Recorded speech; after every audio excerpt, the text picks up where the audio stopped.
ஊடகத்தின் வாயிலாக தெரிவித்தோம், பத்திரிகையின் வாயிலாக தெரிவித்தோம், அறிக்கையின் வாயிலாக வெளியிட்டோம். ஆனால் இந்த அரசாங்கம் அதை அலட்சியப்படுத்தி விட்டது. இன்றைய தினம் இன்றைக்கு அது விசுரூபம் எடுத்து விட்டது.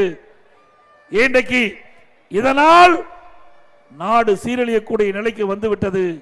இந்த போதைக்கு அடிமையாகி இருக்கின்ற காரணத்தினால்தான் இப்படிப்பட்ட குற்ற செயல் தினந்தோறும் நடந்து கொண்டிருக்கின்றது. இன்றைய தினம் முதலமைச்சர் இன்றைக்கு தொலைக்காட்சியின் வாயிலாக குறிப்பிடுகின்றார், இளைஞர்களே போதையின் பாதையில் செல்லாதீர்கள். எப்போ சொல்றார்? நாங்கள் சட்டமன்றத்தில் பேசுகின்ற பொழுதே, தொலைக்காட்சியில் பேசுகின்ற பொழுதே, அதே போல பத்திரிகையின் வாயிலாக நாங்கள் அறிக்கை வெளியிட்ட போது இந்த அரசு விழித்துக் கொண்டு வேகமாக துரிதமாக நடவடிக்கை எடுக்கப்பட்டிருந்தால் இந்த போதைப் பொருள் நடமாட்டத்தை தடுத்திருக்கலாம். ஆனால் அதையெல்லாம் செய்ய தவறிவிட்டது. அதனால் தமிழகம் இன்றைக்கு மிக மிக ஒரு மோசமான நிலையிலே சென்று கொண்டிருக்கிறது என்பதை நாம் எண்ணி பார்க்க வேண்டும்.